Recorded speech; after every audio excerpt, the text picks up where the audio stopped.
our top stories. As the UK marks 4 years since leaving the EU, we run through all of the benefits of Brexit. And now we've done that, let's move on to our other stories. A Conservative Party attempt to improve their poll ratings has backfired.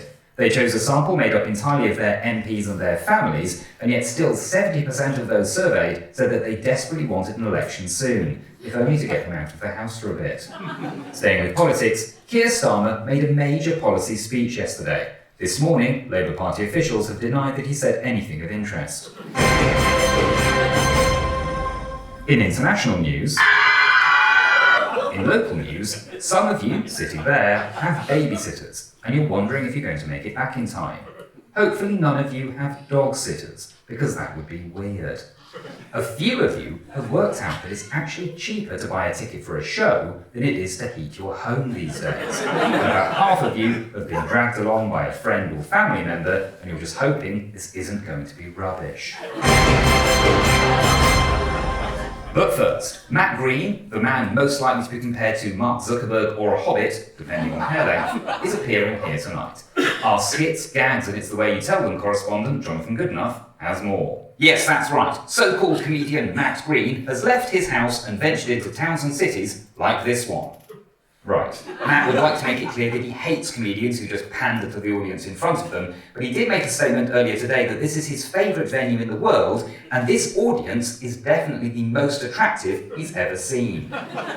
So what can this extremely beautiful audience expect? Well, the second half of the show will consist of stand-up comedy from Matt, a comedian who The Guardian described in 1998 as definitely one to watch, and then have written nothing about since, suggesting that they didn't take their own advice. But if he's going to be in the second half, who's coming on now? Well, I'm hearing that Matt has been told that he has to put a support act on first. So are you saying that Matt didn't want to share the stage with this person? That's correct. In fact, in the past, he's described this person as a bit like a cross between Boris Johnson, Jacob Rees-Mogg and Grant Shapps, but not in a good way. How could that be in a good way? If it was a human centipede situation? What? You're right, that is very early in the show for a human centipede reference, and I would implore anybody who doesn't understand it to please not Google it now. Oh, God. So, this character will be on first. Yes, and Matt did want me to point out that although he is pretty unpleasant, you are very much encouraged to laugh. So now please put down your drinks, put your hands together, and welcome to the stage with loads of clapping and cheering, Matt Green's support act, the Right Honourable Geoffrey Geoff-Geoffrey MP.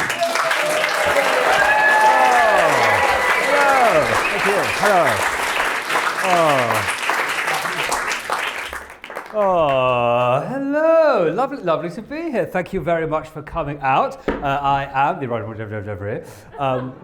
Pleasure to be here. Now, you might be thinking, I recognise him. Yes, that's right. I'm that Tory Minister. You might have seen him on the television defending the government. They tend to wheel me out whenever we're in trouble. So, I've been quite busy. So here we are. Now, apparently my job at the beginning of the show is to warm you guys up. So first of all, I'd like to find out what we're dealing with sort of geographically in the room. So give me a little cheer on the count of 3 if you actually are from London. 1, 2, 3. Yay! Oh, quite a lot of Londoners. Interesting. Okay, fair enough. Give me a cheer on 3 if you're not from London, but somewhere else in the UK. 1, 2, 3. Yay! Okay, that sounded like mostly the same people. Lots of second homeowners in, that's good for me. That sounds good for me. Lovely stuff. You cheered twice, didn't you? That's always good. Lovely.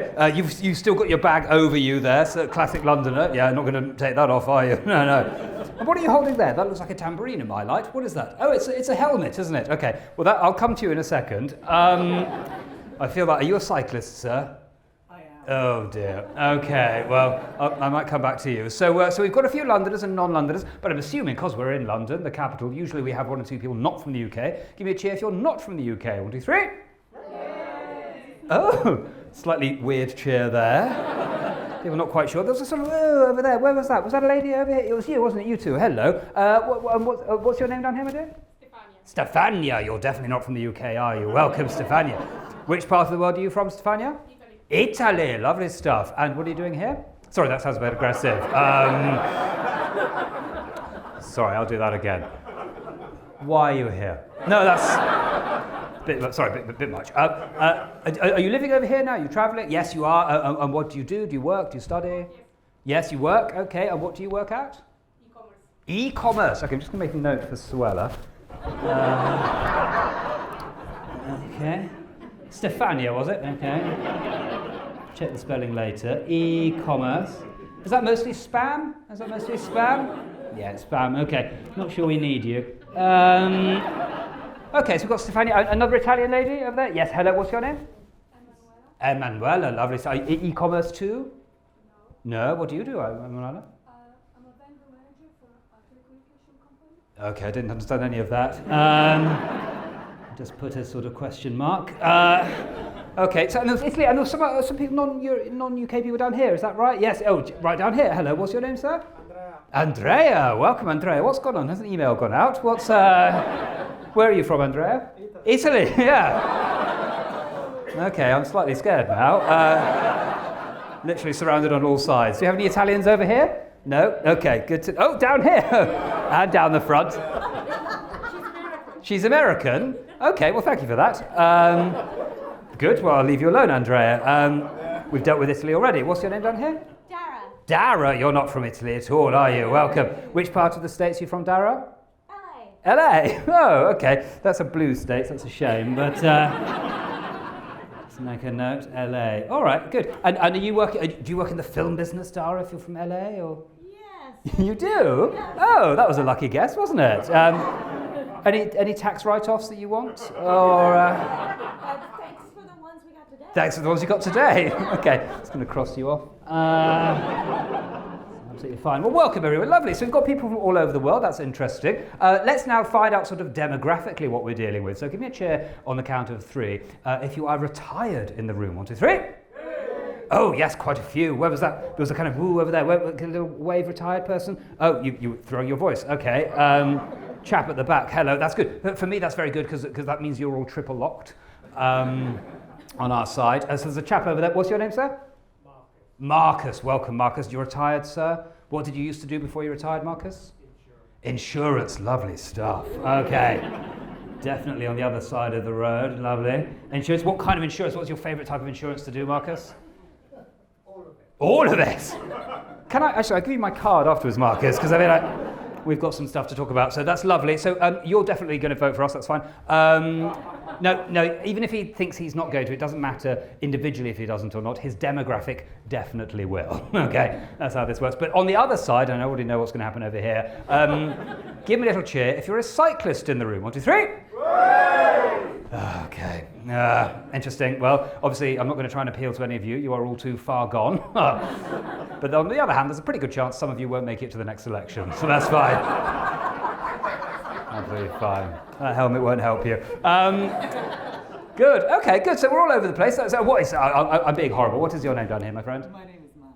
You, Matt? Yes. Oh, okay. You might like who's coming later. Okay. Welcome, Matt. And what do you do for a living, Matt, if I can ask? Civil servant. You're a civil servant. Wow. Okay. I might be your boss. Yeah, well, I won't help you, Matt. What kind of part of the civil service do you work in, Matt? Transport. Lovely stuff. What bus replacement services have you dealt with today? What's the? I am in the rails. You are in the rails. Okay, so not really doing much. Okay, that's fine. You've had quite a lot of time off, haven't you, with all the strikes at HS2? That's good to know. Yes, we've given you some extra time off, haven't you? Well, welcome back. Lovely to have you here. So we've got people from all over the place, people who do lots of things. And finally, for this sort of warm-up section, let's play a little game with you guys that I like to call Who Voted the Correct Way? Okay? I'm excited about this. I think it's going to be okay. So after 3, give me a little cheer if the last time you cast a vote for anybody, you voted for the Liberal Democrats. 1, 2, 3. Oh, just a little clump over there. Lovely. People who don't like the postmasters. Okay, that makes sense. It was all Ed Davies' fault. It was all Ed Davey. Remember that. Okay, so a couple of Lib Demis over here. Give me a cheer if the last time you voted for other. You know what I mean by other? You know, like the Greenies or the SNP or something like that. 1, 2, 3. Oh, okay. Is it a greenie down here? Are you a greenie down here, sir? Yeah, okay, that makes sense with the glasses. Okay. And you're wearing a green shirt. You really put it out there, don't you? Can't afford one of these, but fair enough. All right. Few wasted votes in the room. Okay, that's good to know. Okay, give me a cheer if the last time you voted for the Labour Party. 1, 2, 3. Hooray! Glory hunters. Yeah, you're like Man United fans in the 90s, aren't you? Yeah, you see which way the wind is blowing. All right, but finally, give me a little cheer if the last time you voted for the correct answer, which is, of course, the Conservative Party. 1, 2, 3. Hooray! Yes!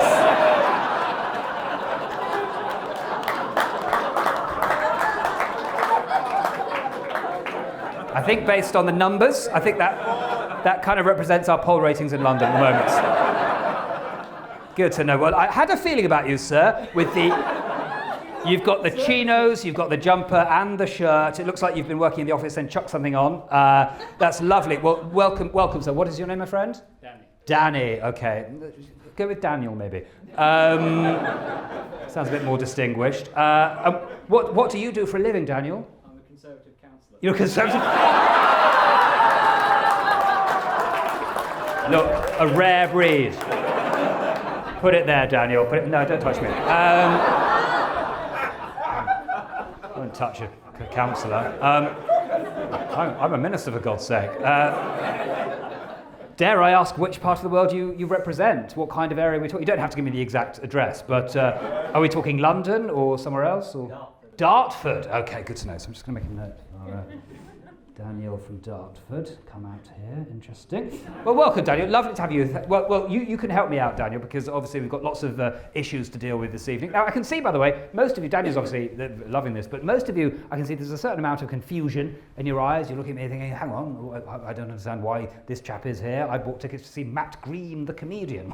Don't worry, he's coming on after the interval. But I hope you're aware he's very much a sort of lefty, liberal, metropolitan elite, Guardian-reading, Twitter-loving, tofu-eating member of the wokerati. Right, so if you're like him, you should be ashamed. Right? But the reason I'm here is because, well, legally, I have to be. Yeah. It all goes back to a piece of legislation that came in last year called the Public Order Act 2023. Now, some of you might have got very upset about that. People said we were trying to sort of ban protest. Ridiculous. We weren't trying to ban protest, simply trying to prevent protest that causes serious disruption to people's lives. Which I think is fair enough, don't you? I think if you want to cause serious disruption to people's lives, you should at least have to go to the effort of getting elected.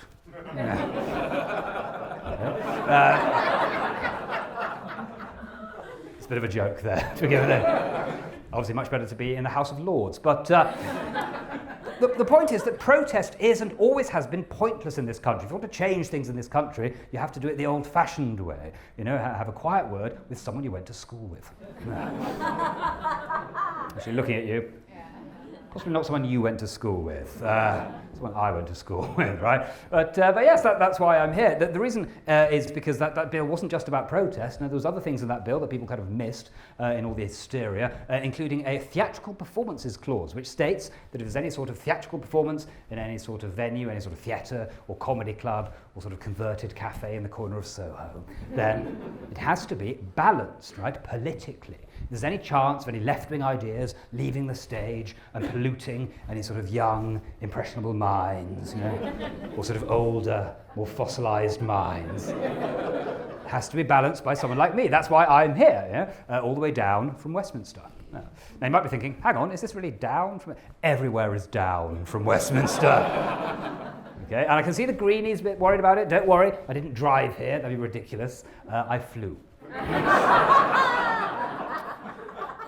Yeah. Parked the chopper just down the road, looking forward to getting back to that. And obviously it's not just me doing this, there are plenty of other people having to balance things out around the country. Don't know if you're aware of Nish Kumar, do you know him? He's very sort of, very sort of lefty liberal comedian. He's currently on tour with Jacob Rees-Mogg. Mark Thomas, another classic lefty, he's sharing the bill with Priti Patel. But it works the other way around too, you know, Jim Davison's having to cope with Jeremy Corbyn. So, yeah, do check that show out, it's very funny. And surprisingly moving, too, has to be said. So here that's why I'm here. But who am I? You might be thinking, who am I? Well, as I've said, I am the Right Honourable Geoffrey Geoff-Geoffrey, son of Sir Geoffrey Geoff-Geoffrey, grandson of Lord Geoffrey Geoff-Geoffrey. I'm an MP. I've been the MP for North South Taunton for a number of years. It's a lovely constituency, I've heard. very much a family man, and the proud father of 3 wonderful children and 2 other children. And, it hasn't always been easy. I was educated at the School of Hard Knocks, and I got my degree from the University of Life, as well as an MA from Keble College, Oxford. But no, I've also not always worked in politics. I worked in banking for a little while. Now, some of you thinking, oh, that's a bad thing. No, banking, I learned a lot in banking. In fact, I can say, hand on heart, that...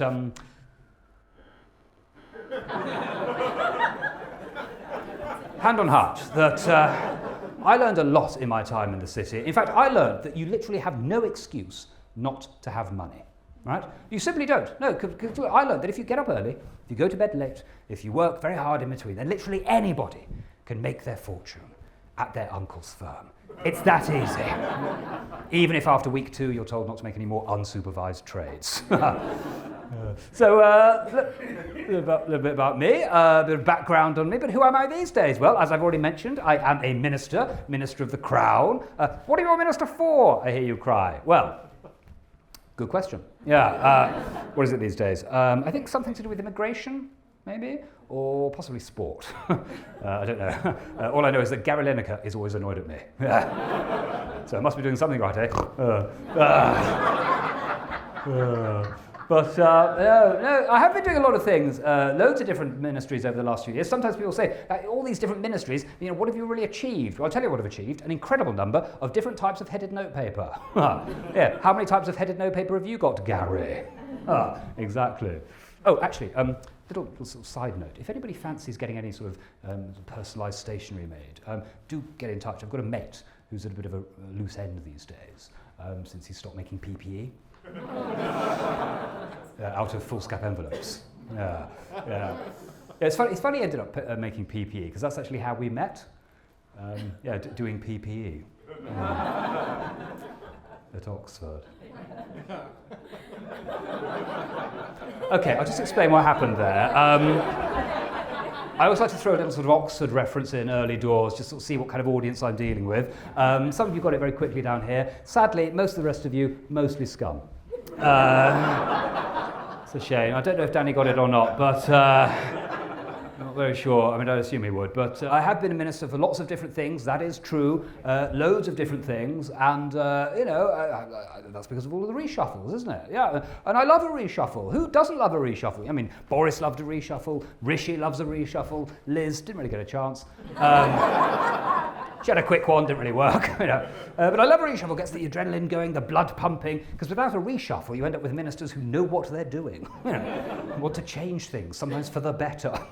That is simply not how this government works.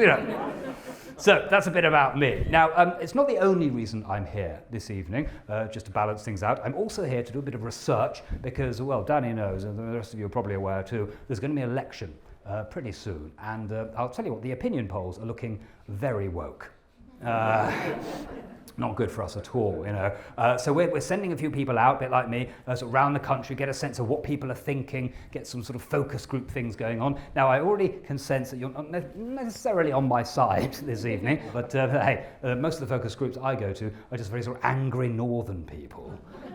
Angry about things we can't do anything about. Sorry, can't be bothered to do anything about, So, we're still upset about the mines. Well, I'm still upset about mini discs. I've come to accept they don't belong in the modern world. Grow up. Been to loads of different focus groups. Actually, I was in Brighton the other night. You think this is bad? Oh, unbelievable.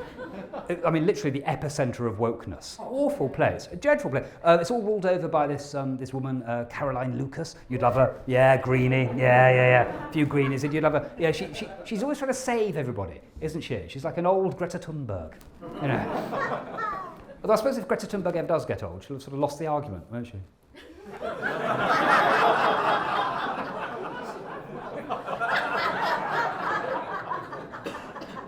Think about it. Happy 70th birthday, Greta, and checkmate. Actually, I remember the first time I ever went to Brighton. My father told me there was a beach there. I was very excited. I ran down to the beachfront with my bucket and spade, ready to make a sand castle. And yes, if you've been, it's just rocks, isn't it? Just rocks and stones and pebbles. I was very upset. Basically, I had a tantrum. Yeah, it ruined the whole party conference. So yes, as I say, I'm going to be asking you for your ideas, focus group ideas. I want you to shout out what the big issues are of the day, things that we should be doing or shouldn't be doing, and I'll pass them on to the guys right at the top. Now, just before that, though, just have a think, let it percolate. Just have a little sip from my water, wet my whistle. A bit of a bonus for the front row. That's my Liz. It's my Liz mug. I'm assuming you've got one, Danny. It's lovely stuff, isn't it? It's my favourite mug. Lovely. It's her campaign mug, trusted to deliver. That's what it says, isn't it? Still annoyed we didn't go with the double S, but she certainly did deliver, didn't she? Really did. She and I were good friends. I ran her campaign, actually. I'll show you. There we are. You see the two of us? That's coming out of a meeting. We were deciding which one of us was going to run for Prime Minister, and she won in a way. I don't know why we're wearing poppies. It was June. Oh, also, this jacket's funny thing, sort of golden jacket. It's actually made of solid gold. I think she spent the OBR report money on it. 2 minutes later, she fell over, couldn't get up. Very bad decision, one of many. There we go, get rid of that. But there we are. That's my mug. I got it from her at the end of the campaign when she became Prime Minister. As a souvenir, it was exciting. Although, I'll be honest, I got it through the dishwasher twice and she was out. So, bit of a shame. So, okay, I've given you a bit of a chance to think now. Shout it out. What do you think are the big issues, the issues that you want me to deal with? Anyone shout it out first one? It's always hard to do it first, but someone go for it. Oh, three together. Okay, so housing and I'll go with the NHS. Was the NHS over there? Yeah, we've got the NHS over there. Obviously, that often comes up as the first big issue. People say to me, the NHS is broken. And I say, that is terrible because it's very hard to sell something that's broken.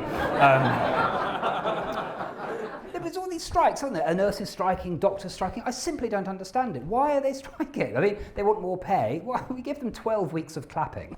Is that not enough? I mean, I nearly broke a Le Creuset. Just explain what a Le Creuset is.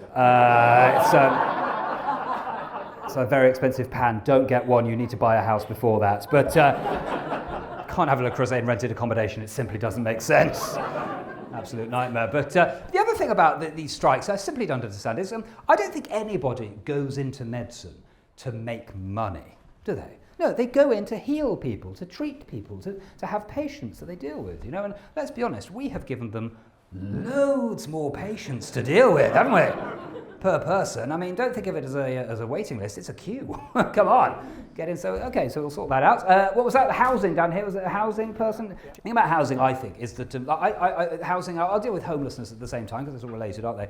It's terrible. It's so terrible how many people just don't have a house. Why is it that there's so many people who don't have a house, and yet I know so many people with 3? Something wrong there, isn't there? Something wrong. It does suggest to me that these people need to buck up their ideas.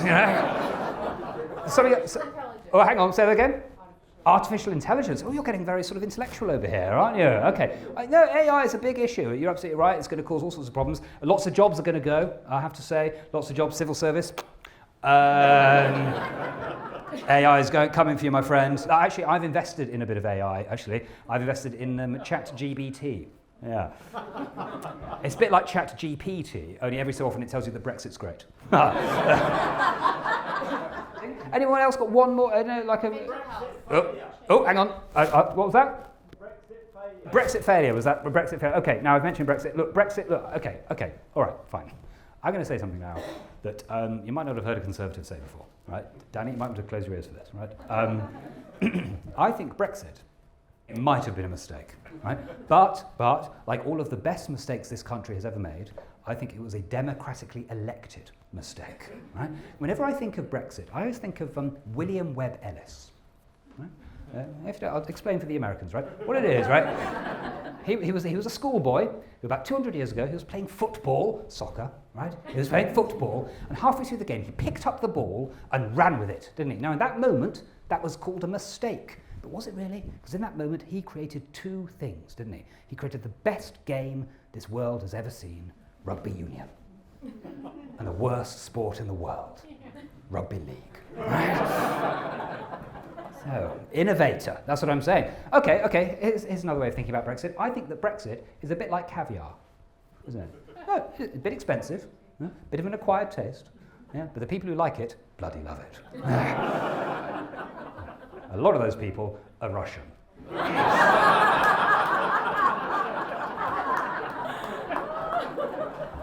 Okay, so lots of interesting ideas. I'm surprised that none of you mentioned the big one, though, wokeness.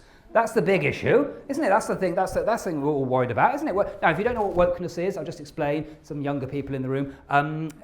Basically, imagine Anne Widdecombe, right? I know you don't want to, but you must, right? Imagine Anne Widdecombe, right? If she wouldn't approve of something, then it's woke, right? And if you don't know who Anne Widdecombe is, you are definitely woke, right? Because everything's woke these days. BBC's woke, public sector's woke, the army's woke, the police are woke, two of my children. They're terrible, right? And they've got so much power, haven't they? So much power to silence people these days. Happened to me the other day. I was silenced. Yeah, you might not believe it. You might not have heard about it. Because, I was silenced. But it happened to me on GB News. Can you imagine, of all the places, halfway through my regular slot, I was silenced. I was doing my show, halfway through, suddenly nobody could hear what I was saying. I had literally been silenced. And I stood up, I said, this is too much. I didn't say anything when you got rid of Lawrence. I kept quiet when you got rid of Calvin.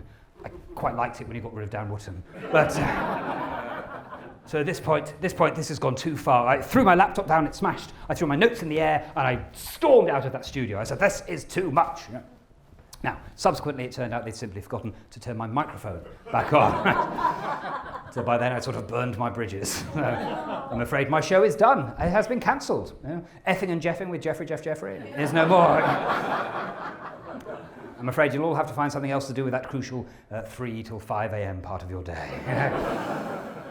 It's gone, I've been cancelled, literally. I'll never appear on the MSM again, the mainstream media, unless you count my regular columns in the Telegraph and the Times, and my semi-regular appearances on Newsnight, Question Time, Politics Live, and Sunday Brunch. But apart from that, done. Yeah, I'm gone. That's the thing. The wokies are everywhere, right? They're getting everywhere. They're getting into the polling, as I've mentioned. It's looking very bad for us now. I'm afraid, Danny, it's not looking good for any of us, right? I hope you've got plans after May, because those elections are coming around fast, my friend. And who knows? It's going to be tough. But we've got plans, haven't we, Danny? We've all got plans. We've got plans. You know about these plans. I'll explain for everybody else, right? There's some big plans we've got, right? Obviously, the biggest plan was put into place about this time last year. You'll all remember it. Very memorable. It was Rishi's 5 pledges. Remember that?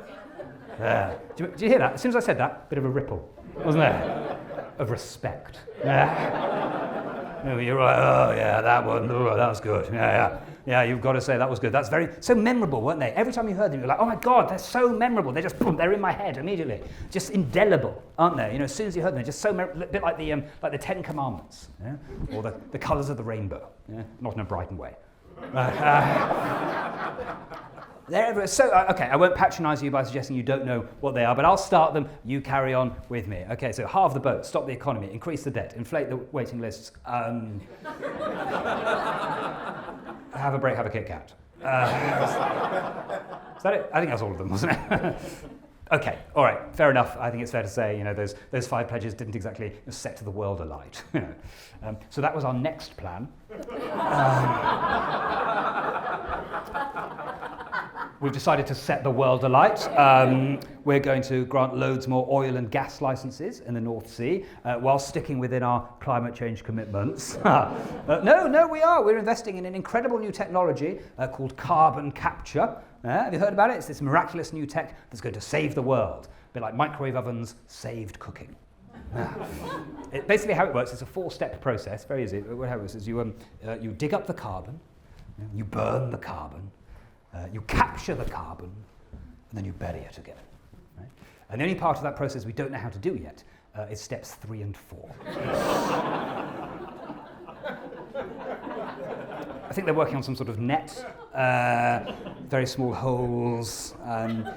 Maybe that's why they call it net zero. I don't know. Yeah. I'll never forget though. When Rishi grabbed me outside cabinet over the summer. He grabbed me and was like, "Hey, do you know what's going to? Sorry, do you know what's going to win us the next election?" I was like, "No, Rishi. What's going to win us the next election?" He said, "You, Les." I said, "But my name's Geoffrey."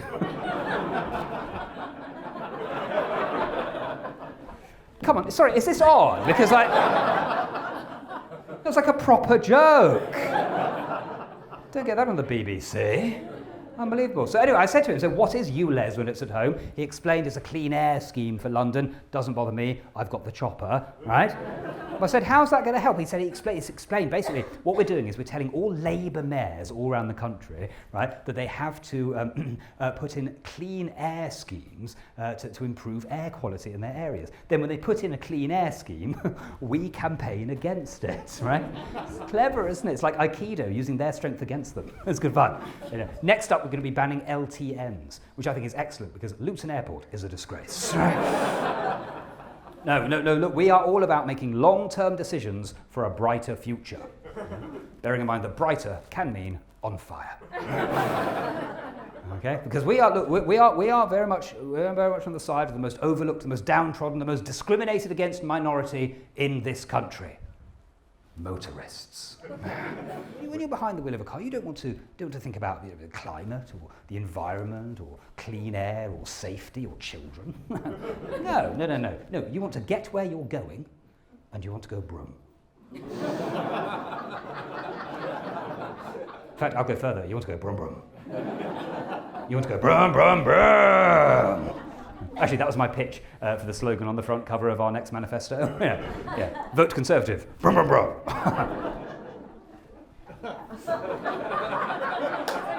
Okay. I've got other ideas. There are other ideas. You might have to help me in a second, Danny. No, look, we've had lots of relaunches. What's the next one? Oh, the obvious one, stop the boats. Can't believe I didn't mention it already. Stop the boats, right? Obviously, we're going to do that because we are legislating at the moment to make sure that Rwanda is designated as a safe country, which makes it an excellent deterrent. Doesn't it? You know, people won't want to go there because it's, you know, too safe. You know, it'd be like saying we're going to send them all to Eastbourne. You know, they'd be like, oh, don't send us there, that's boring. Okay. Haven't entirely worked that out. Here's another one. Legal migration. There's got a bit of it in here. Are you guys together, by the way? Is this? Yeah. Are you on your phone? What's going on? Are you texting somebody? Are you on Tinder? What's happening? What's that? Emails? Oh my goodness. You're on an email in the middle of a comedy show. Well, it's not a comedy show, is it? It's a political rally. But are you an Italian lady as well? Are you part of the? You're not. So are you chaps together? Is this coupled up? Okay, interesting. Well, are you married? No. Okay. Well, if you decided to get married, just be aware. If you want to stay in this country, you've got to make sure that he earns at least £38,500. Okay. That's how it works these days, doesn't it? And I think that's totally reasonable. If you want to marry a foreigner, they've got to earn at least £38,500 because, you know, as far as I'm concerned, I have never fancied anybody who doesn't earn at least £38,500, apart from our au pair.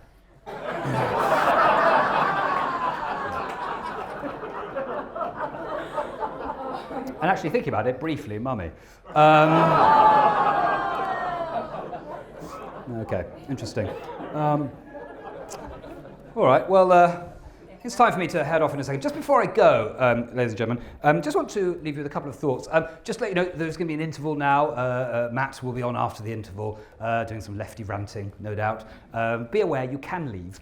It's absolutely fine. You've seen the best bit now. If you've got some important emails to deal with, then don't wait until tomorrow morning. Do them now. There's excellent Wi-Fi here. What's your name down here, by the way? Sorry, Maria? Where are you from, Maria? From Ecuador. Ecuador, okay. Okay, that's fine. I needed to call Suella anyway. But no, the point is, ladies and gentlemen, I do have to go in a second. You can leave. I don't know if that's what opening acts are meant to say, but whatever. But before I go, I'd like to leave you with a few little thoughts about this great country of ours, because I love this country. And of course, when I'm talking about this country, I am of course talking about the United Kingdom of Great Britain and Northern Ireland, brackets comprising England, Wales, Scotland and Northern Ireland, close brackets. That's a bit of a mouthful, isn't it? So I prefer to just say England. Right?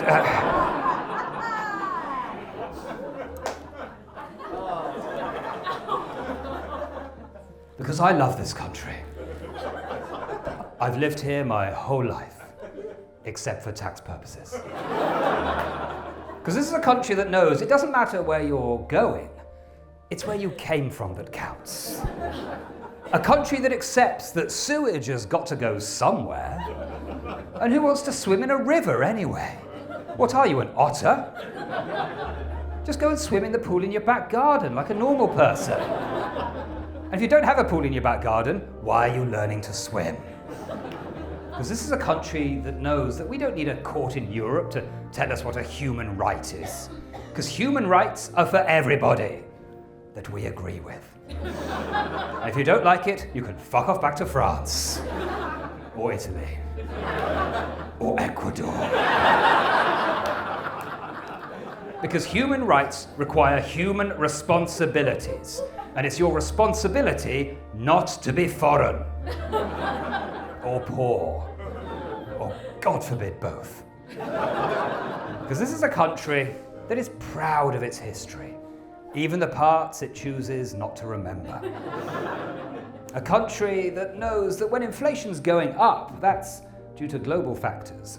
But when it's coming down, that's all Rishi, baby. A country whose trains have been taken over by socialists and would rather spend 5 hours in a traffic jam than give 1 inch to Mick Lynch. A country that doesn't have corruption. No, corruption happens in other countries. Hot ones, probably. This country just has blokes doing favours for mates. And that's not corruption, that's Britain. Because this is a country that needs more women in tech, especially if they look like Jennifer Arcuri. Am I right?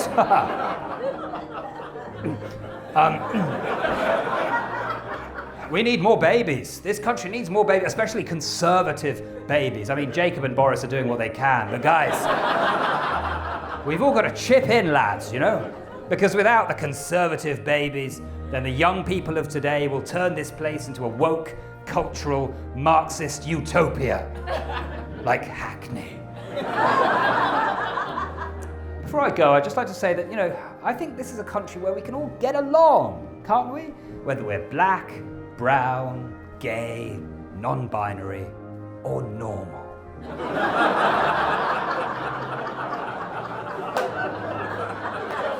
Just don't think that gets said enough.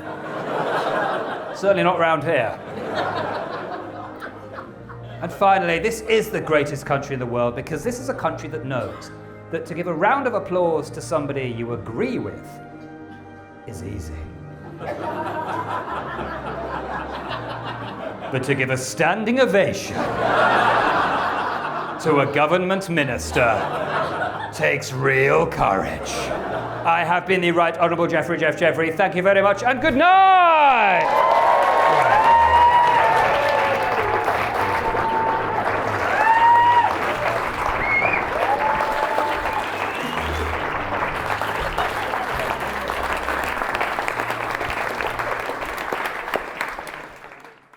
Please put your hands together and welcome to the stage, Matt Green!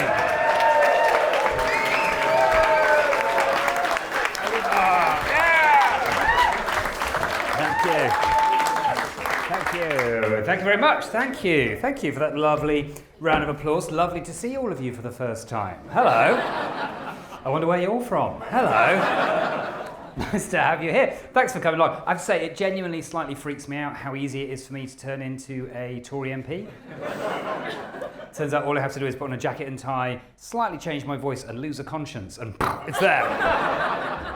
There it is. So it is nice to be here. Thanks for coming out. My show is called That Guy, as you've seen from the posters and stuff, because I am that guy you've just seen, and also because I'm that guy off the internet. Yeah. You know, Twitter and stuff. Actually, let's find out. Can we cheer on 3 if you see my videos on like the internet? 1, 2, 3. Yay! Great, good. Thank goodness for that. One day I'm slightly terrified, like no one will cheer. I was like, why are you here? Right?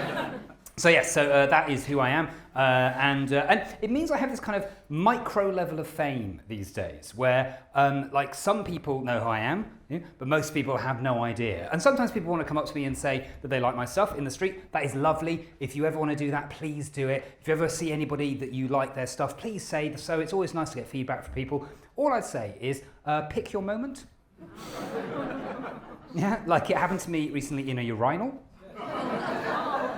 I mean, she was lovely, but it was an odd decision to come in at that moment. It happened to me on holiday recently. I was in Tenerife. I was at the hotel sort of breakfast buffet one morning, and this guy sort of sidled over and just went, "I love your stuff," and then sidled away. And I was there going, "Do you mean my hash browns? What do you mean?" It happened to me in our local area. I was walking down to the shops with my wife, because yes, I'm married, sorry. Okay. Fuck you, okay? Can I be... sorry, can I be 100%... This is my actual life now, right? This is not a character, okay? This is real. But yeah, we were walking to the shops, and this young woman walked past us, did a bit of a double take when she saw me. She was like, "So, are you the comedian?" And I was like, yes, I am. I do comedy and stuff. She went, "Oh, right, I like your stuff." I was like, "Thank you very much." And it was lovely, except for the fact for the rest of the day, my wife kept turning to me at random moments, just going, "Are you the comedian?"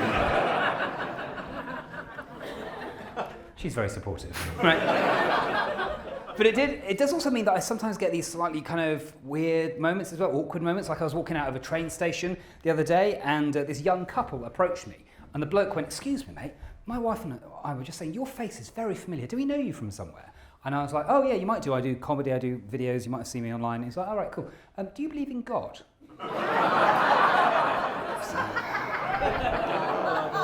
You fucking got me, didn't you? They had no idea how vulnerable I was to that approach, right?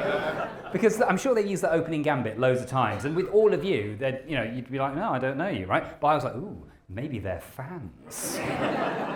I can't miss out on some yummy, yummy validation," right? But the problem was, of course, because he just asked the question like quite abruptly, I just answered immediately. He was like, "Do you believe in God?" I was like, "No." And he went, "Oh, do you mind if I ask you why?" And I thought, I think moments like this.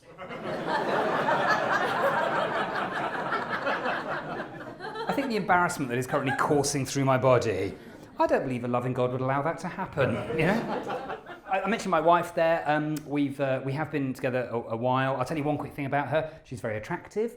I'm not showing off about that, by the way. It's just a fact. I know it's a fact because whenever I meet people with her for the first time, quite often I'll hear one of these two phrases. Either, "You've done well."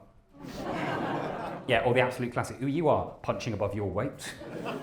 Yeah, exactly. I'm sure some of the men in here will have heard it. I don't know if you've, yeah, you know what I'm talking about. Yeah. As soon as I look round, he was like, "No. It's fine, Matt, I get it. Men are always fine with that. He's smiling, he's laughing, they're touching. It's okay, don't worry, right? It's fine, because men are always fine with that. You can say that to any man, you will take it as a compliment, right? Here's a quick tip. You cannot say that. Some of you are ahead of me, yeah?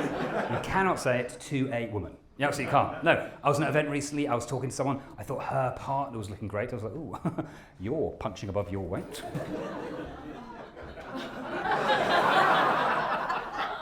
No, that is not allowed. And I've ruined the wedding.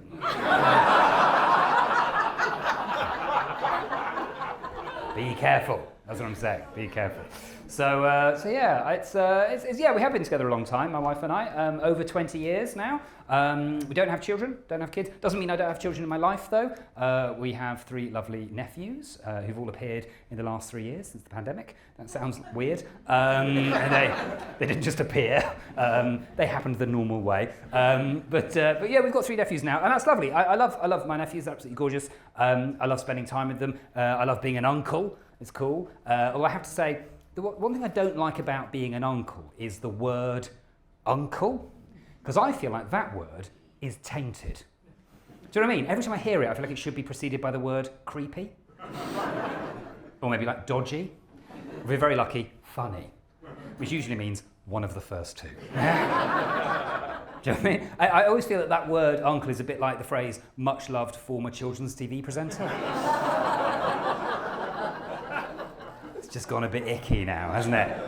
And I think it's too broadly used as well. It's one of those words that, I'm pretty sure pretty much everyone in this room at some point in your life was introduced to a male friend of your parents as your uncle. You know, used to annoy me as a kid. I'd be like 9 at a party. Mum would be like, "Hey, Matt, come and meet your Uncle Terry." I'm like, "It's not my uncle. We're not related. That's creepy Terry." And over there's dodgy John. Can I be clear, by the way? I will never be a funkle. No, I've heard people unironically call themselves that before. I'm a bit of a funkle, I'm a fun uncle. No, thank you. No, that sounds like something you should find in between your toes. And there are also better versions of that, aren't there? Like drunkle, like bald uncle, bunkle, yeah.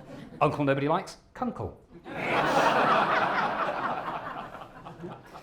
Fun. But I like spending time with my nephews. Like my 2-year-old nephew, he lives fairly close to us, so we get to see him a lot. And he loves vehicles at the moment. That's his favourite thing. Loves a vehicle. So the other day, I was reading like a book of vehicles with him, and I realised you've got to be careful how honest to be with little kids, haven't you? Because he was like pointing at the things. I was like, "Oh, what's that?" He was like, "Train." I was like, "Very good. What noise does a train make?" He's like, "Choo choo." I was like, "Does it though?"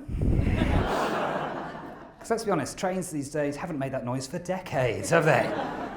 And also, most of them are on strike at the moment, so what it really should be is, what's that? Train. What's that? Rail replacement bus service. Yeah? Matt's thinking we should write this book. Yeah. Turn over the page and, "Oh, what's that?" He's like, "Car." Very good. Car. What noise does a car make? He's like, "Brum, brum." I'm like, "Stop quoting Tory propaganda." They can be very honest back, though, of course. Like, my 3-year-old nephew lives over in Somerset with my brother, and so I don't get to see him as much as I'd like to. We have to do the video calling thing, and that can be awkward, you know. Like, the other day, my brother rang me on FaceTime, and he was like, "Oh, somebody wants to say hello to his favourite uncle." I thought, that has to be me. I'm his only uncle, right? So he passed the phone over, and as soon as my little 3-year-old nephew saw my face appear on the screen, he just went, "No." No. Trying to swipe me off the screen. It's like the most hurtful Tinder rejection it's possible to imagine. Kinder. No, right? Good, I'm glad one of you like that. That's good. That's for the lady from LA. Good. I think I'm quite good with children. I don't have kids. I think I'm quite good with them. I'm quite a fun uncle, quite a fun guy around little kids and stuff. Although, I'd say the last time I remember spending time with a child pre-pandemic, I did manage to knock a 6-year-old girl's tooth out. Sorry. Can I make it clear? I do know her, right? It wasn't like a random attack. Yeah? I wasn't just walking down the street, "Deal with the bitch." I would never do that, right? I would never do or say that word, right? Obviously, we've known her whole life. She's a daughter of our friends. She's absolutely lovely. But, at 6, she was quite rambunctious. At one point, it was just me and her in her parents' sitting room. I was on the couch, and she ran over. And she was like, "Oh, Uncle Matt. I was like, "Okay, I'm not your uncle." Okay, fine, whatever. Fine. So, Uncle Matt, I'm a monster. I'm going to eat you." I was like, "Oh, no, don't eat me." She's like, "Yes, I'm a monster. I'm going to eat your hands." I was like, "Don't eat my hands." And she went, "Rah." And I went, "Ah." And I managed to flick a tooth out of her face. Yeah, I still have no idea how it happens. I don't think if I did it 100 times again, I could ever get the right angle, right? But somehow it's like, it went out and I could, everything went into slow motion. I could see the tooth just in the air, just a tiny bit of blood on it, and then the look of betrayal in her little eyes. And then her parents, my friends, walked in, and how do you deal with that situation? It's like, "Sorry, I broke it." But they were actually pretty cool about it. They were chill. They were like, "Oh, good, thank goodness," because it was one of her milk teeth. Thank fuck, right? And it had been wobbly for a few days and didn't know what to do, didn't want to do everything hard in case she swallowed it, didn't want to sort of get it out. Basically didn't know how to get it out of her mouth. Turns out that is a service I can provide. But I felt a bit awkward about it because she was a bit upset, obviously, and I didn't quite know what to say. But they were cool because they were parents. They knew exactly what to say. They were like, "Oh, I wonder how much the tooth fairy is going to give you for that," right? Yeah, and in that instant, my friend's child changed in an instant from crying to haggling.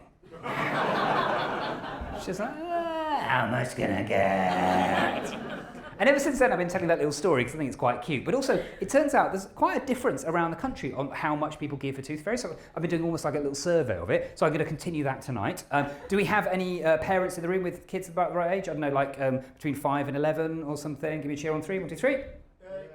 Okay. It's my audience. Okay. That's no, very, very much not. Was that down here? Was that behind? Hello, sir. How old are your kids? 3, 8 and 11. Okay, so they're right prime time tooth fairy. Can I check? Are you doing the tooth fairy with them, by the way? Yeah. You are. Okay, good. The reason I check is because I was doing a show in Brighton recently, as I mentioned earlier, and I asked this woman near the front. I said, "Are you doing the tooth fairy?" She went, "Oh no. I just tell my children that your bodies change over time." I was like, "Fuck off." But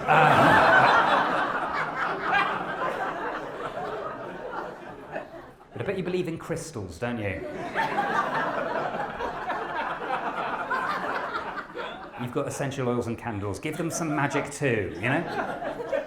So you've had a chance to think, how much would you give a kid for a tooth, do you reckon, these days? What's your going rate? We went for £1. A pound? Higher. Higher? Well, this has turned into a weird auction, hasn't it? Can I be clear? At no point do I have teeth in the room. Like, I haven't got a little bag of them. Who wants these? So a pound. You said higher. Who was that over there? It was you down there. Oh, it was. Yeah. Yeah, you've got to increase the input into the economy, haven't you? What would you then say, Rick? At least 5. He's not smashing any stereotypes, is he? Who's paying for it though? That's the question. Is it going on expenses? That's the question, Danny. What's this item? Tooth TFF. Yeah, it's a new company. Yeah.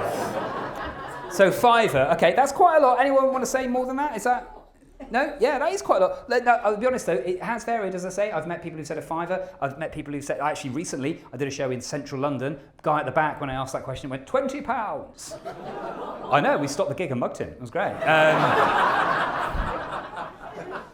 I've been asking this on tour, and I have been getting some weird answers. Like, someone said to me, I can't remember where it was now, but someone said, yeah, it depends where it happens. I was like, what do you mean? Yeah, it said, well, we give them a £5 if it happens at home, and a £10 if it happens at their grandparents'.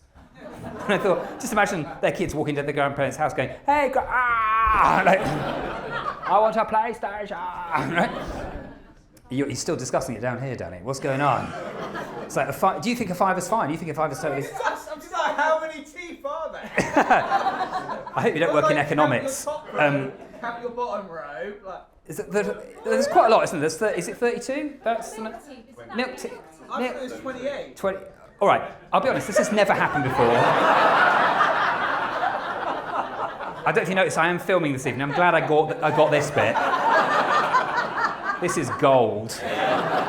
This is going to go in the special extra bit for director's commentary. You know him, by the way, don't you? You're mates, yeah. Good, because otherwise that'd be a weird moment. What the fuck are you talking about, mate? People are weird about it. Like, it changes, like, around the world. Do you have the tooth fairy in LA? Is that a thing? Yeah, of course you do. But other parts of the country, Italy, is that a tooth fairy place? Yeah, there are parts of Europe where they have like tooth sort of goblins and things, which are quite creepy. Like Eastern Europe, yeah, we have the tooth goblin. You know? Okay. All right, and then it doesn't leave money; it just punches them in the face. Okay. Weird. But there are lots of different answers, right? These are interesting. We've had a bit of a variation this evening. My favourite time I ever asked this question, actually, was when I was doing a Zoom show during one of the lockdowns early on during COVID, right? It was one of these shows online, and this guy put his hand up and said, this happened to me. I said, what do you mean? He said, my daughter lost a tooth last week. We normally give her £1, but I only had a £5 note in my wallet. So I had to choose. Do I give her a £5 that by massively increasing her expectations? Or do I go to a local corner shop, get some change, but potentially catch COVID? And this was pre-vaccines. This is like a big deal. I was like, oh, what a very modern dilemma. What did you do? And he said, well, I gave her a £5. I was like, what you should have done is knock out 4 of the teeth. Keep control of inflation. It's one of the pledges. There are some people, Elon Musk is one of them, by the way, who think that if you don't have children, you don't have like a stake in society, you shouldn't really care about what's going on. That's obviously nonsense. I care a lot about what's happening in the world. Every day I see something new online that makes me go, what? Recently, I was on Facebook and I saw an advert for a product you might have seen called Masterclass. They sell courses by celebrities where they teach you how to do things that they are famously good at. So there's things like, Martin Scorsese teaches filmmaking, Gordon Ramsay teaches shouting. Back in the front. Yeah, and there's a real one, genuine one, I haven't made this up, this isn't a spoof. It was George W. Bush teaches authentic leadership. I looked at that for quite a long time thinking, have we changed the meaning of the word authentic? What next? Boris Johnson teaches honesty and integrity in public life with a side module in hairstyling and family planning. Keir Starmer teaches raw animal magnetism. Liz Truss teaches you how to keep a job you love. George Galloway teaches you how to calm things down. And I looked at it for quite a long time thinking, is this really? I haven't thought about George Bush for years. And I've worked out why. It's because he's a very lucky ex-president, isn't he? Because think about it, when he left office, he was incredibly unpopular. All around the world, people thought he was mad and stupid. But just a few years later, Trump appears, and we're all like, maybe that last guy wasn't so bad. I think he proves the golden rule, which is it doesn't matter how bad you are, as long as the person who comes after you is worse. Yeah, I always think that if I'm doing like a club show with other comedians, if I have a bad gig, that doesn't matter, as long as the other act does something even worse, like, I don't know, like punches someone in the face, does a shit on the stage, or even worse, poetry. I call that the Rishi rule, because he only had to be better than a lettuce. I'm not even sure he's made it over that bar, He's not doing well, I do want to talk about her for a second, by the way, Liz Truss. We mustn't forget about her. I mean, I won't. I've got that mug. That's with me forever, right? But we mustn't forget, because she is the most extraordinary Prime Minister any of us will ever see in our lifetimes, isn't she? Because think about it. She came in, she killed a queen and an economy. That's an incredible thing to do. Like, double tap. She's a fucking assassin, right? She'll be the next John Wick film. Mark my words, right? And her weapon of choice was the mini budget. We all remember that, the mini budget, which I think should have been called the nano budget. Yeah, because think about it, the markets took one look and went, nah, no. Thank you, that is my best joke. The thing about Liz Truss, right, is she has no sense of shame or guilt or remorse or regret. Every time I look at that woman, I think there is somebody who needs a bit more imposter syndrome. It's a rare thing to say, but she needs less mental health. It's a rare and cruel thing to say, but I think it applies to her, and there are a few others we can all think about, right? Like, because she has no sense that anything was her fault. She still blames all of the problems that happened on the left-wing economic establishment. Yeah, I'll say that again. The left-wing economic establishment. As though there are traders in Basel and Frankfurt with pictures of Che Guevara on the wall, As though the head of the IMF is walking around every day going, oh, Jeremy Corbyn. It's insane, Saying the left-wing economic establishment is like saying the right-wing union movement. Or the cuddly porcupine. Or the brilliant tweet from Elon Musk. I don't like him. I do not like him. Lots of things about him I don't like. Obviously, the main thing is Twitter. He's ruined something I really used to like a lot. Look, it was never perfect, but he's made it much, much worse. And I have a real sort of love-hate relationship with social media these days, because on the one hand, it's been really good for me. It's meant I've been able to build a following, and most of you wouldn't be here without my social media. But on the other hand, it's toxic, polarising, and definitely the root cause of most of the problems in our society at the moment. So.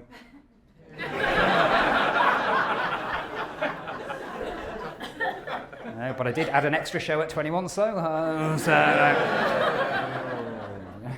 There are days on Twitter that I feel like I'm running a vegan food stall at a Ku Klux Klan barbecue.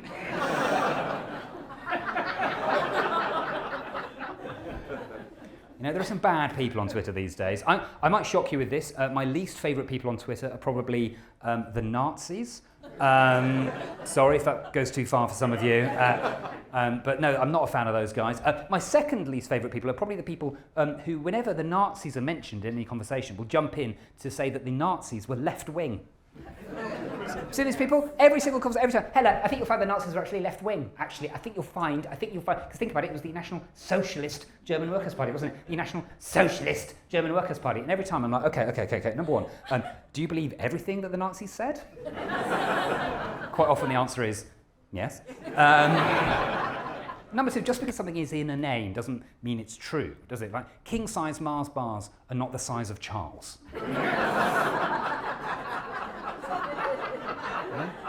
GB News is not news. We've got to be clear.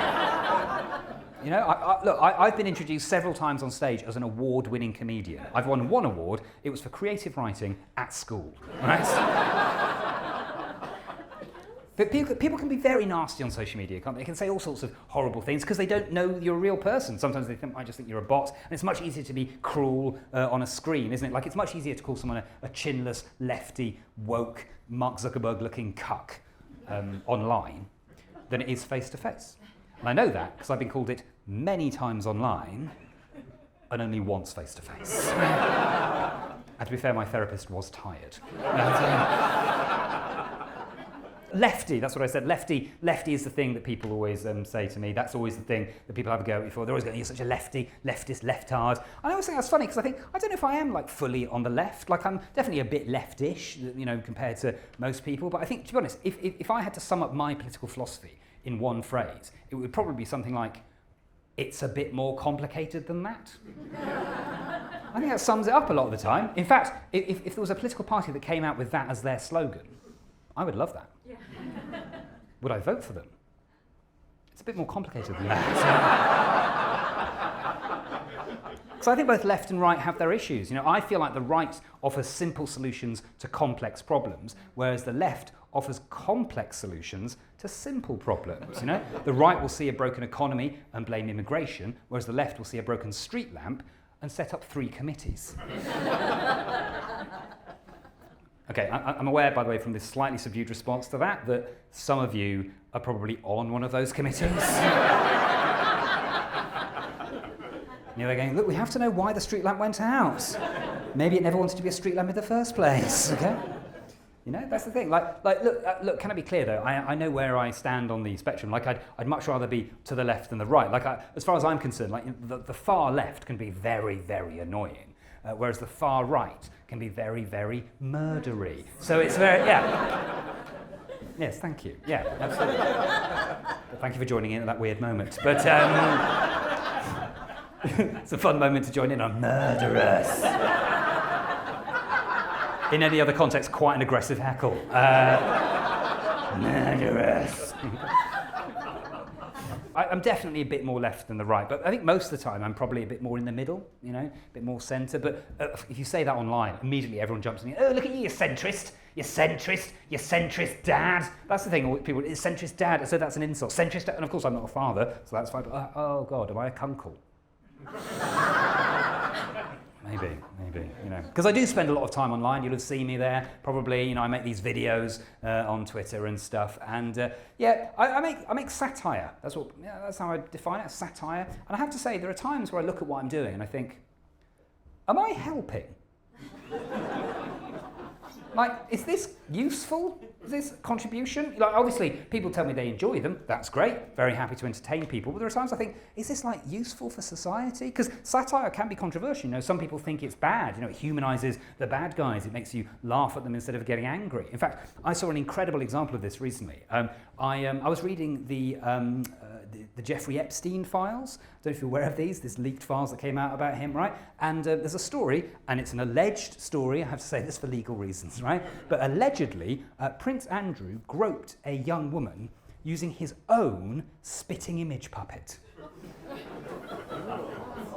Yeah, and every time I read that, I was like, wow, has there ever been a better example in history of satire not working? I don't think that's what it was intended for.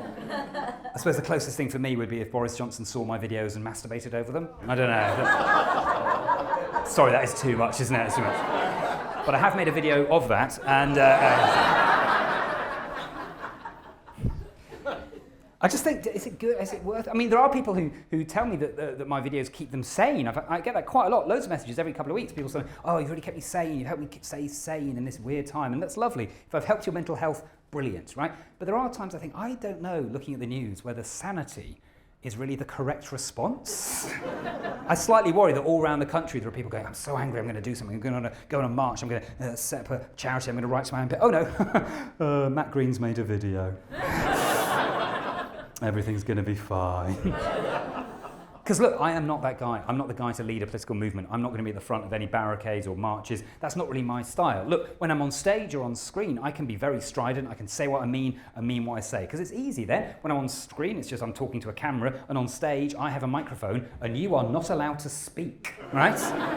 But off stage in the real world, I'm less good at that. I'm quite avoidant. I don't like getting into confrontations. I hate arguing, and I definitely hate complaining. You know, even that is too much for me. Like, okay, illustrate this with a story. I was on holiday recently, as I mentioned, in Tenerife, and we were at a hotel which has a spa, right? And the spa was offering a free spa treatment for every hotel guest. And I was like, oh, I might get something. My wife's got a manicure, and I thought, I'll go and have a look. So I went down to the spa reception, and I said, "Do you know what? I'll have a massage, please." And they went, "Yeah, sure, absolutely.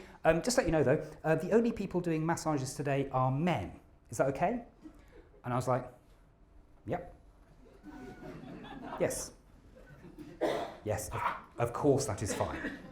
Of course that is fine. Why would you even ask?" And as I walked away, I thought, why did they ask? Did they just look and think, "Oh, he does not look comfortable in his sexuality. He looks like he wouldn't want a man touching his skin"? Because there's nothing weird about that. There's nothing sexual about it. I've had massages from men and women before. There's nothing strange. And I suddenly thought, I've never had one in Tenerife before.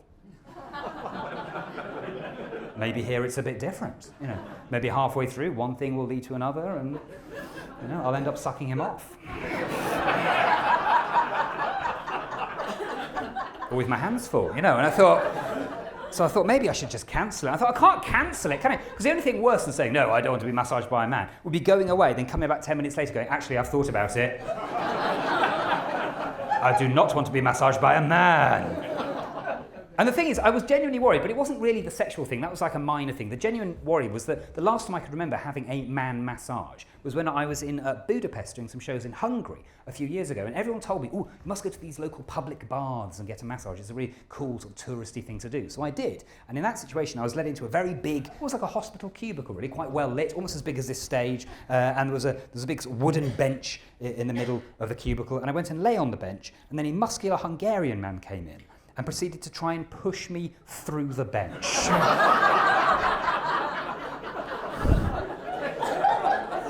It was so painful. I cannot express how painful it was. I think I made a crucial error very early on, because he came and said, "Hey, what pressure would you like?" And I was like, medium? Because that's the answer I give to every question like that, you know. How do you like your steak? What's the singular of media? How would you contact a dead person? All the normal questions, right? It's always medium. So I said medium, and he went, "Okay." And within like seconds, I was like, "This is too much, this is too hard." But I thought, I can't say anything now, can I? I'm British. You do not speak during massages, right? And also, I didn't vote Leave. I'm not a quitter in Europe, right? So I've got to grit my teeth. And after, I don't know how long, it felt like forever, right? And by the end, I genuinely felt like I'd been beaten up, and I wasn't sure I could get off the bench. And he stopped and he said, "So, how was that for you?" And I looked up and was like, "That was great." Because that's what you say, isn't it? If you're British, if you're me, that's what you say at the end of a massage. It's like in a hairdresser's where they ask how your hair is, or in a restaurant how the food was. You say it's great, even if they've given you a mullet or a rat. That's what you do, right? So, back to Tenerife, I was led into a much more normal sort of massage room, quite small, quite low lighting, a few candles, that plinky-plonky panpipe music they have in the background, the big massage table with a hole for your face, it turned out.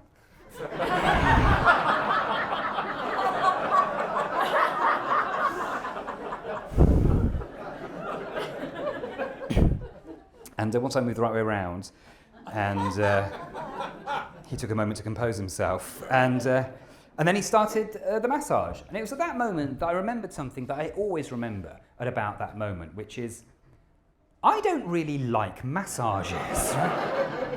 The problem is, I think I do. Even as I'm talking to you now, I sort of quite fancy a massage because it sounds nice, doesn't it? Have a massage, you know, get a bit of, release some stress. But that's the thing, I can never release the stress. I can never chill out or relax. That's the thing, I'm always really too stressed. Like you know what it's like if you've ever had a massage and you've got your face through the hole and you're just relaxing, right? You're probably just closing your eyes and relaxing. But I can never do that. I can never relax. I'm just staring, staring at the floor all the way through, just thinking, where is he?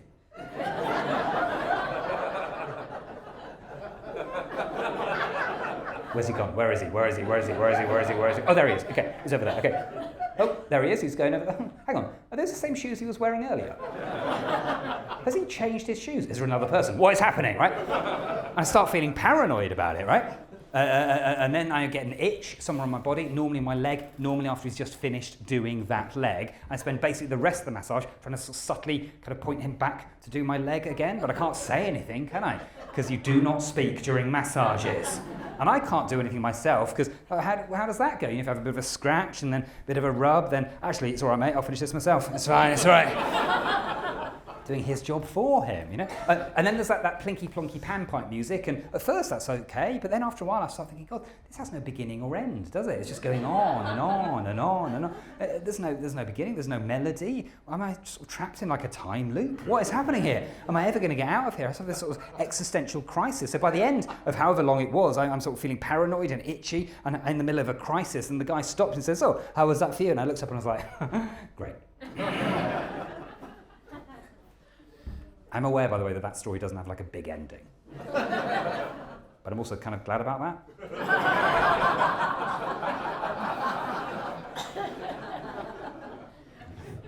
So, now, I'm not a complainer. I don't like getting involved, really. There are some people in my area who love getting involved. For example, I walked out of our flat the other day, and I've noticed that on the pavement, I was like, what's going on? And I realised somebody had overnight taken it upon themselves to find every single piece of dog shit that was in the area. And there was quite a lot of it. And they had spray painted every single piece bright pink. Like with a bright pink spray can, right? Presumably as some sort of like protest, like look at all this shit. And look, it was very impressive. I was like, yeah, look, if I had a dog, I would be ashamed, right? It was a good protest. The problem was, of course, over the next few days, the dog shit just disappeared, just washed away as it always does. But the pink paint is still very much there, right? Yeah, so now if you look around, there's just loads of pink outlines everywhere. Like, a bit like the police are investigating a shit massacre. It's like our area has acne, essentially. Just looking around, what's going on? And I've realised what's happened there is somebody has taken a temporary annoyance and turned it into a permanent problem. Yeah? A bit like David Cameron trying to fix an issue in his party over Europe. By calling a referendum, right? And I do think it's okay to make that comparison, because I think he is both pink and a piece of shit, right? Okay, sorry, I'm going to qualify that. I think that's a bit unfair to say that. Not the piece of shit thing, I think that's fine. I just think it's a bit hypocritical, probably, because I'm aware that I'm a pink boy. I'm aware of that. I'm quite pink. I have a pinkish hue. Particularly, I can go very red. I can flush up under lights, which is great for this job. Really good to go red under lights. And people tell me about it. Ooh, yeah, they do, particularly online. They love telling me about my rosy cheeks. Goodness me. Every video. What's happened to your rosy cheeks? Why are your cheeks so rosy? What's happened to your rosy cheeks? Are you ill? What's going on? You need to check your blood pressure. Why are your cheeks so weird? What is happening with your face? Right? The new thing that started happening in the last few weeks, and this genuinely freaks me out, is people replying going, is this AI? Is this not real? Is this not a real person? What is this, an animation? Is this he doesn't look like a real thing. What is this? It's my face is what it is. I wish it was fucking AI. Then I wouldn't have to come to Soho on a Thursday, would I? Just be able to press a button and everything would happen, right? But because I have quite a reddish thing, and I've had it my whole life, and I probably will have it my whole life, there is one thing that I don't like, which is a word that lots of people kind of on the left, people I normally agree with about most things, they use, and I don't like that word, and that word is, of course, the word gammon, right? Do not like that word. Don't like it because what is the definition of gammon? Think about it. Male, middle-aged, red-faced, right-wing opinions. Yeah? And I have 3 of those. So it makes me think, should I try the fourth one just to fit in with my people, I just think, like, you can't be nasty about what people look like just because you don't agree with them. It's like calling women of a certain age Karens.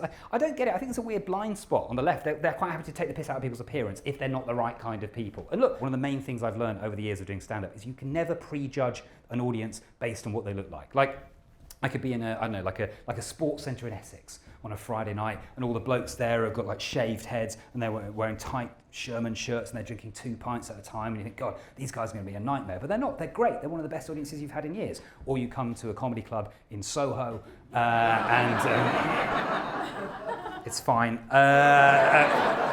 Some people are checking their email, and it's just unbelievable.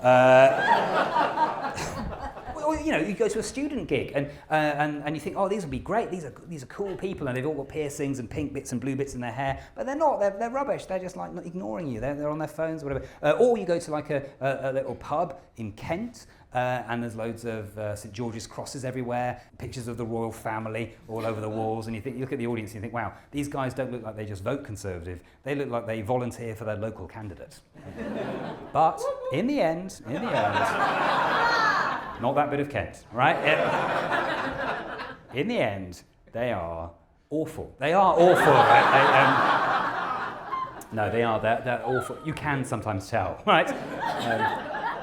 It might be that bit of Kent, but what am I saying? It's all of Kent, but it's most of Kent. But the point is, the Garden of England. Dartford, of course, is the bit where you put the old fridge, but think about that. That is a true story, by the way. That gig did happen. It's a real thing. Just before I went on, the guy who runs the show said, do you know what this audience is like? And I said, remind me. He said, well, they're very Brexity, quite racist. I was like, oh, great. That's my perfect crowd. They're going to love my Liz Truss material. It's nano. It always amuses me when people do that. They try and predict what an audience is going to be like before you go on. It happens all the time. I was doing a show a few years ago, like in a northern working men's club type venue, and the guy who ran the show came up to me and all the other comedians beforehand and went, "All right, just let you know, we've got some ladies in the audience this evening, so no swearing. Don't mind a few B's, don't mind the odd S, but no F's, and definitely no C's." Yeah, which is ironic, because they all were.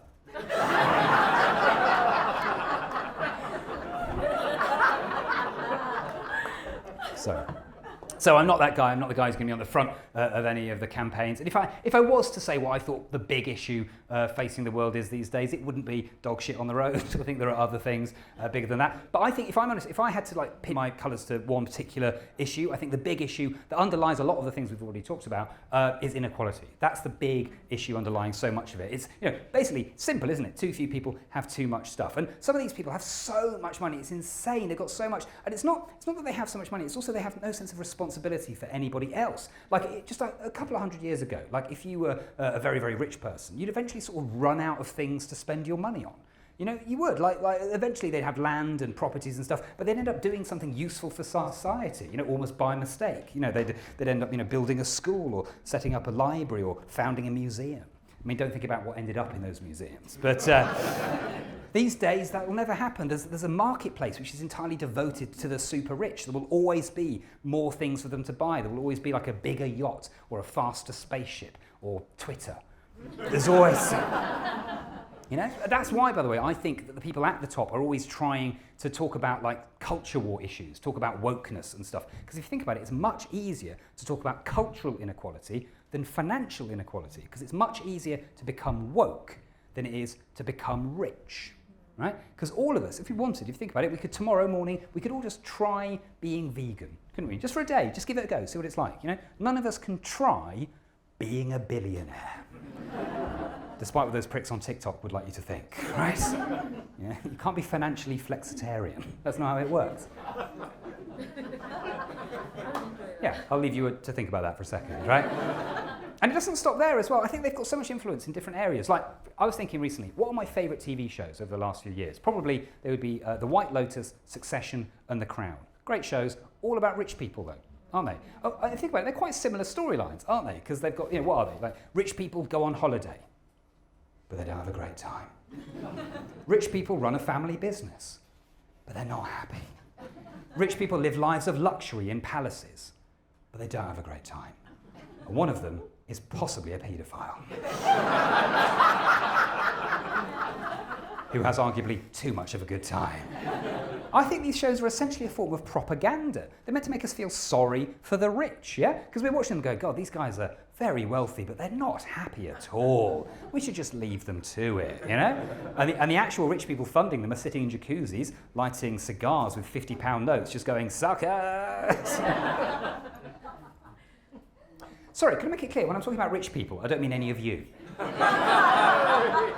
Like, none of you are rich, okay? Like, super rich. I mean, like no one rich would come here, you know? Sorry, Danny, but it's true. Like, no one, like...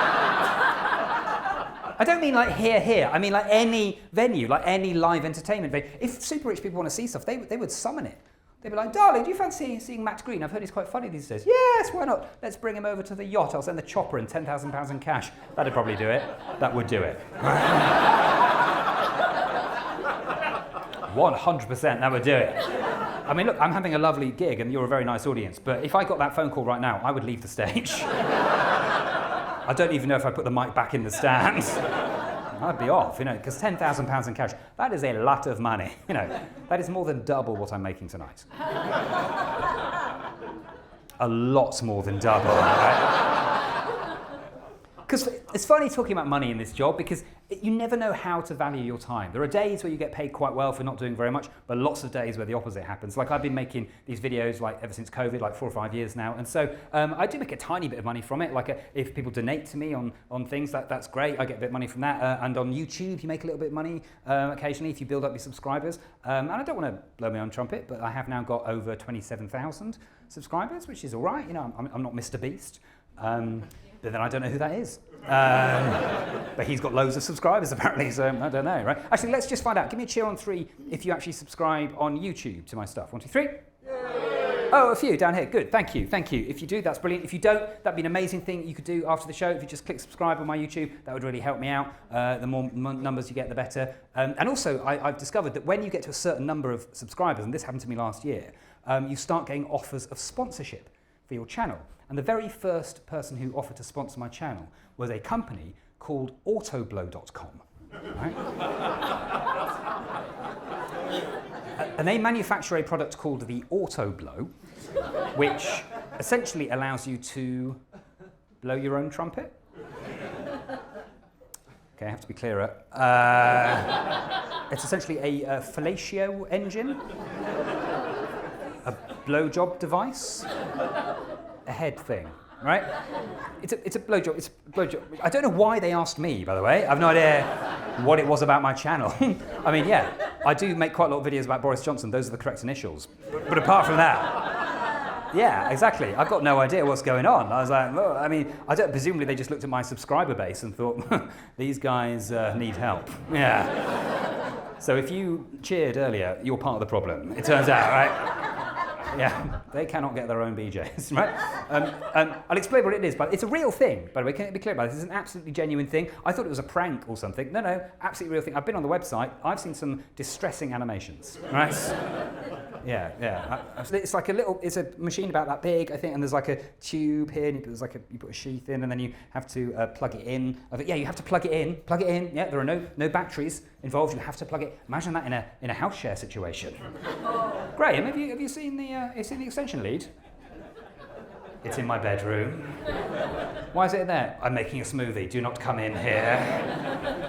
You have to plug it in, and there are also different settings, right? Lots of different settings. 10 different settings, it turns out, right? Yeah, it's quite expensive. Okay, I'm going to ask you, Danny.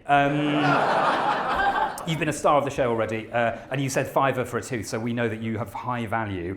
What do you reckon you'd pay for one? I'm not saying what would you pay for one of these things, but like, if just what do you reckon off the top of your head one of these things would cost? First thing that comes into your head? £65. Okay, weirdly accurate.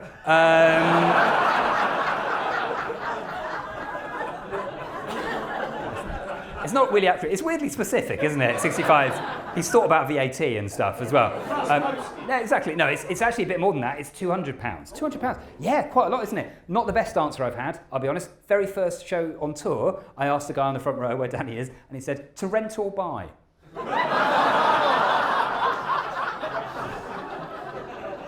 I mean, that has to happen now, doesn't it? That's a business idea. I like to auto blow and go, right? Bizarre. But there's all these settings. That's the thing. That's the reason it's expensive. Loads of settings. And the final setting is a setting which is an AI setting. Someone asked about AI. An AI setting. Yeah, an artificial intelligence blowjob. And I looked at that for a while and I thought, do you know what? We need more women in tech. Because I think they'd have already solved carbon capture if they weren't fucking around with robot sex toys, you know? And I looked at it for a long time thinking, what does that mean? I looked on the website online, and it turns out there's a definition of it. It says, you will never have the same blowjob twice. That's what it says, right? And I looked at it and I thought, do you know what? That feels less like a promise and more like a threat. Because I don't know about any of the people in here tonight. I have been lucky enough in my life to experience 1 or 2 blowjobs, and never during any of those lovely experiences have I ever thought, well, this is disappointingly similar to last time.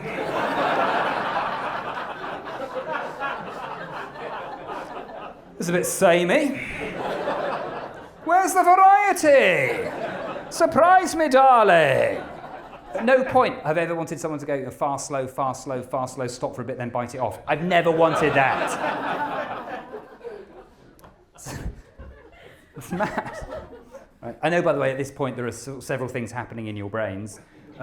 Some people are thinking, all right, Matt, but did you actually take the sponsorship or not? Yeah? Because you've said the word auto blow several times now,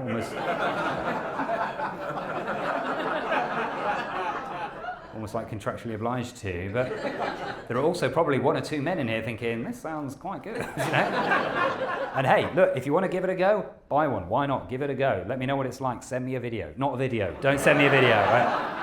Send me an email. In fact, don't send me anything. Please don't get in touch. But if you do want to buy one, obviously you can just go online to autoblow.com, and if you want to get 10% off, just pop in the promo code MattGreenComedy at checkout. Just intrigued to know how many people have tried that. I'd say the one thing that people keep saying to me at the moment, particularly like after shows, is what are you going to do if the Tories lose? What are you going to talk about? What's the show going to be? And every time I'm like, do you know what? I don't know. But I hope I get to find out. You know? Because, well, okay. It's interesting. That's the smallest round of applause I've had for that line on tour. I think it's because you're all worried about Danny, isn't it? It feels cruel, Matt. It's cruel. No, it's fair enough. But look, hey, look. I'll be honest. I will swap finding it harder to write comedy for a slightly more competent government. I'll do that for you guys. You know, I'll take that hit. All right, I'll take the sacrifice. And if I'm entirely honest, I think I'm going to be fine. Because I don't think Keir Starmer is going to be perfect. I think it's going to be tricky for him and for anybody. And also, look, the Tories will still be around. They'll probably be going a bit mad, and that'll be funny. And then there'll be loads of stuff. There'll be loads of stuff happening in the world that'll be funny in a way. And then obviously there'll still be Liz Truss, and she'll still be popping up every so often until she slowly achieves her final destiny, which is, of course, to become a pointless answer.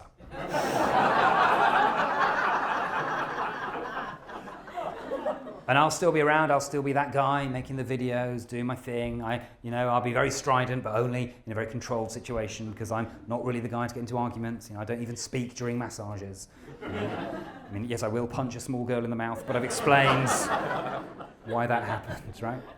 So I'm not that guy to get into confrontations, except in a very few situations. There's only one type of situation where that isn't the case, and that's when I'm in a genuinely sort of stressful scenario, like in a street crime scenario. And before I go, I just want to tell you about this because it's very different for me. Like I'm normally, as I say, I'm not argumentative, I don't get into confrontations, but sometimes when I'm under genuine stress, it changes. Like people talk about those situations, you have like the fight or flight reflex. Yeah, we've all heard this. Well, I know from experience that I always have the fight reflex.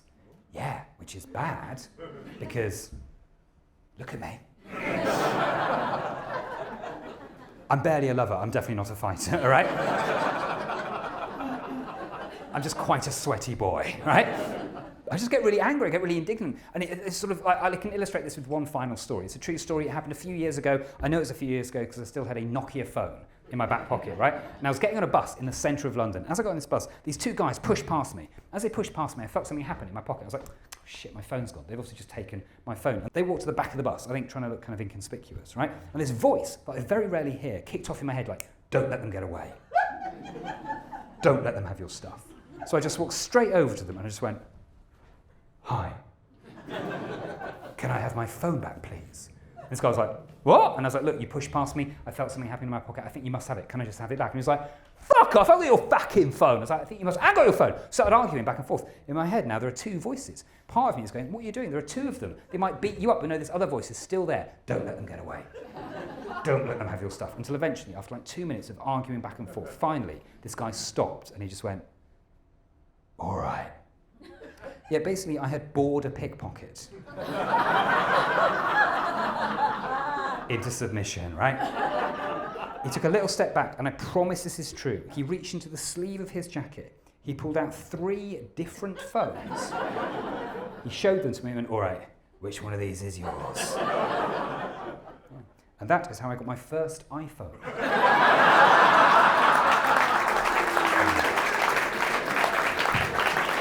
Brian Cankay, you've been a lovely audience. Thank you very much. Enjoy the rest of your evening. I've been Matt Green. Thank you very much.